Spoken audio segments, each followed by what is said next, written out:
월요일의 코너 이택수의 여론. 오늘도 리얼미터 이택수 대표 나오셨어요. 어서 오십시오. 네, 안녕하세요. 이 대표님은 어떻게 휴가를 다녀오셨어요? 네, 지난주에 다녀왔습니다. 주말에 다녀오셨나 보다. 목요일부터 토요일까지 어디 2박 3일로 제천국제음악영화제에 다녀왔습니다. 제천국제영화제 음악영화제에 집행위원이다 집행위원 보니까. 맡고 계시니까 겸사겸사. 네, 목요일날 개막을 했고요. 내일까지 치러지는데요. 시간이 되시는 분들은 한번 제천을 또 방문해 주시면 감사하겠습니다. 깨알 홍보까지.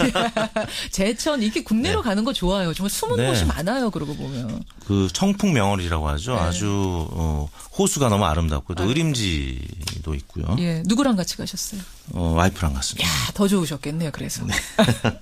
조그맣게 답하세요. 자, 이렇게 휴가철 여러분 잘 보내고 계세요. 건강하게 보내고 계십니까? 오늘 여론에서는요, 이 건강에 대한 얘기를 좀 해보려고 하는데, 이제 사실상 모든 치료에 대해서 건강보험이 적용된다고 하죠. 모든 항목을 급여로 돌리겠다. 보험 적용시키겠다. 이게 바로 문재인 케어입니다. 발표가 되고 나서 뭐 기대와 우려 여러 가지 목소리가 지금 나오고 있습니다. 그래서 김현정의 뉴스쇼 의뢰로 리얼미터가 조사했습니다. 건강보험 개혁안에 대한 여러분의 의견 어떻게 물어보셨어요? 네, 저희가 8월 9일 날 발표된 이후에 이틀 후인 8월 11일 날 조사를 했는데요. 예. 다음과 같이 물었습니다. 최근 정부는 치료 관련 모든 의료 서비스와 노인, 어린이, 장애인 등 취약계층의 의료 수요에 대한 건강보험 확대 적용을 중심으로 한 이른바 건강보험 보장성 강화 대책을 발표했습니다. 예. 한편에서는 국가 재정이나 개인 보험료 부담 증가 등의 이유로 부정적인 의견이 나오고 있습니다. 선생님께서는 정부의 건강보험 보장성 강화 대책에 대해서 어떻게 생각하십니까? 이렇게 어떻게 물었는데요. 생각하십니까? 보기가 4개였습니다. 예. 첫 번째, 대책에 공감하고 재원 조달도 가능할 것이다. 2번, 대책에 공감하지만 재원 조달이 어려울 것이다. 3번, 대책에 공감하지 않지만 재원 조달은 가능할 것이다. 4번, 대책에 공감하지 않고 재원 조달도 어려울 것이다.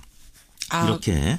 그러니까 취지에 공감하는가라는 한 축과 그러면 현실성을 어떻게 보시는가 한 축, 취지와 현실성 이 두 가지를 이렇게 저렇게 해서 물어보신 거군요. 네. 예, 결과가 어떻게 나왔습니까?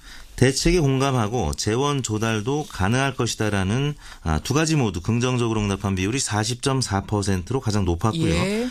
대책에 공감하지만 재원 조달이 어려울 것이다라는 응답이 36.2%로 오차 범위 내에서 그보다 낮게 나타났습니다. 예. 4.2%포인트 낮았고요. 다음이 대책에 공감하지 않고 재원 조달도 어려울 것이다라는 두 가지 모두 부정적으로 응답한 비율이 14.1%로 나타났고 마지막으로 대책에는 공감하지 않지만 재원 조달은 가능할 것이다. 3.4%로 소수로 나타났습니다. 대책에도 공감하고 재원 조달도 가능할 거다. 둘 다 장비빛으로 본 분은 40.4%. 네. 참 잘 됐으면 좋겠는데 방법이 쉽지는 않아 보인다라고 생각하시는 분 36.2%. 합쳐보면 취지에 공감한다가 76.6%. 네. 예. 하지만 재원 조달 가능성만 또 따로 보면 50.3%가 우려. 네. 예. 그렇습니다. 가능하다고 본 분은 43.8% 이렇게 되는 네. 거군요. 그래요. 어떻게 해석을 할 수 있는 겁니까? 세부적으로 보면은 더불어민주당 지지층과 정의당 지지층에서는 재원 조달도 가능하다는 응답이 높았고 예. 뭐 공감 여부는 모든 계층이 다 높았습니다. 근데 재원 조달 그 방법론에 있어서 핵심 지지층은 긍정적으로 보는 측면이 있어서 예. 정당 지지층 외에도 연령대 3, 40대는 또 재원 조달도 가능하다 이렇게 응답을 한 분들이 방법도 많았고요. 있다. 또 진보층이 또 두 가지 모두 긍정적으로 봤는데 보수층과 또 중도층은 재원 조달이 어려울 것이다라는 응답이 좀 더 많았습니다. 그래요? 그리고 지역별로는 수도권 서울, 경기, 인천은 재원 조달 가능성 팽팽한 것으로 긍정과 부정이 팽팽한 것으로 나타났고요. 나머지 지역들 대전, 충청, 강원, 부산, 경남, 대구, 경북 이른바 동부벨트에서는 재원 조달이 좀 어려울 것이다라는 부정적 전망도 있었습니다. 다시 한번 정리하겠습니다. 문케어에 대한 공감 여부 76.6%가 지지한다. 취지 방향 맞다. 반면에 17.5%가 취지 방향 맞지 않다고 본다.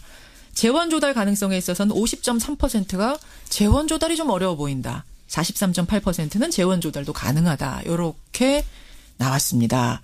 네. 요거는 이제 논의가 계속 진행이 될 거잖아요. 네. 되면서 어떤 식으로 추이가 변할지 이걸 나중에 한번 다시 우리가 여론조사 해보는 것으로 하고 네. 문재인 대통령 이번 주 국정운영 지지도로 넘어가 보죠. 네, 문재인 대통령의 13주차 국정수행 지지도인데요.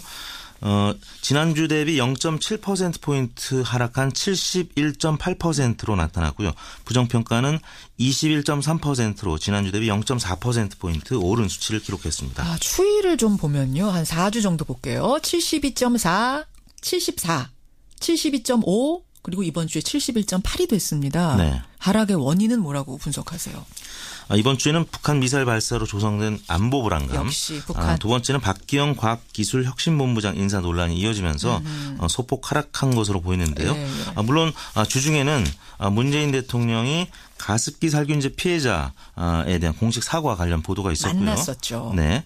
또 건강보험 개정안이 발표된 시점이 또 수요일이었기 때문에 수요일 날은 73.7%까지 올라서 지난주 주간 집계 대비 높은 수치를 보였는데 주 초에 하락한 수치로 출발했고 주후반에는 역시 북한이 괌 포위 사격 그렇죠. 관련된 계획을 발표하면서 목요일 날 71.7, 금요일 날 71.8%까지 또 낮은 수치를 보이면서 70% 초반으로 마감이 됐습니다. 그 박기영 과학기술혁신본부장 인사 논란이 있었잖아요. 네. 그러니까 주의 후반부로 가면서 이것도 그렇습니다. 좀 영향을 줬을까요? 일간 화요일 날 불거지기 시작했는데요.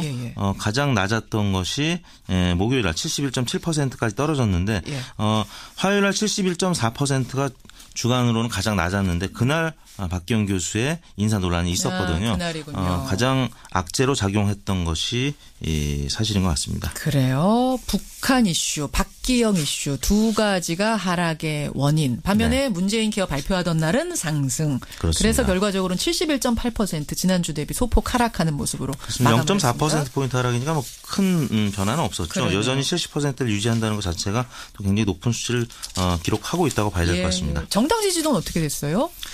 더불어민주당 지지율이 49.8% 대선 이후에 처음으로 40%대로 떨어졌는데 물론 뭐 거의 50%에 육박한 수치긴 합니다만 0.8%포인트 하락했거든요. 대선 이후에 50%대 깨진 게 이게 처음이에요? 그렇습니다. 계속 고공행진했었죠. 그러면 이게 12주 만에 처음이란 얘기네요? 그렇습니다. 문재인 대통령 지지율과 함께 계속 연동하면서 최근 하락하는 모습을 나타내고 있는데요. 가장 아무튼 큰 영향을 미치고 있는 것이 이 안보 불안. 북한 이슈입니다. 역시. 뭐 인사 논란도 있습니다만 민주당 지지율이 문재인 대통령과 함께 동반 하락했고요. 자유한국당 지지율은 0.4%포인트 상승한 16.9%를 기록했습니다. 그다음에 정의당 6.5%, 바른정당 6.2%, 국민의당이 5.4%를 기록했습니다. 다시 한번 소개해드리겠습니다. 민주당 49.8, 자유한국당 16.9, 정의당 6.5, 바른정당 6.2, 국민의당 5.4. 국민의당의 하락폭이 제일 크네요. 그렇습니다. 국민의당이 지난주에는 모처럼 반등하는 모습을 보였다가 안철수 전 대표가 당대표 출마한다고 하면서 경쟁 후보들과 뭐 계속된 설전이 이어지고 있습니다. 그렇죠. 그러다 보니까 지지율이 소폭 하락한 것으로 나타나서 지난주 대비 1.5%포인트 빠졌습니다. 외계인하고 뭐 얘기하고 나오는 것 같다. 별 얘기가 다 나왔잖아요. 설전이 오가면서 말폭탄이 오가면서 당의 지지율은 떨어진. 어떻게 될까요? 어떻게 분석하세요? 예상하세요? 뭐 이른바 컨벤션 효과가 보통은 전당대회를 치르면서 있게 되는데 지금 워낙 문재인 정부의 지지율이 높은 상황이고 안철수 전 대표가 생각보다는 너무 빠르게 정계 복귀하면서 또 내부 설전이 계속 이런 식으로 이루어지게 된다면 컨벤션 효과는 그다지 하기 어려운 상황이 아닌가 싶습니다. 그러니까 오히려 당에서 전당대회 하면은 결집하고 지지자들이 결집하고 계속 언론의 이슈가 되니까 어쩔 수 없이라도 오르기 마련인데 지금 상황을 봐서는 그렇게 녹록해 보이지 않는 상황. 국민의당의 추이도 지켜보겠습니다. 조사하기로 말씀드리겠습니다. 이번 주 조사는 8월 7일부터 11일까지 5일 동안 전국 19세 이상 유권자 56,074명에게 통화를 시도해서 최종 2,542명 응답을 완료해서 4.5% 응답률이었고요. 무선 전화 면접과 유무선 자동 응답 혼용 방식이었습니다. 표본 오차는 95% 신뢰 수준에서 플러스 마이너스 1.9%포인트였고요. 아까 이슈 조사는 8월 11일 날 금요일 날 조사했고요.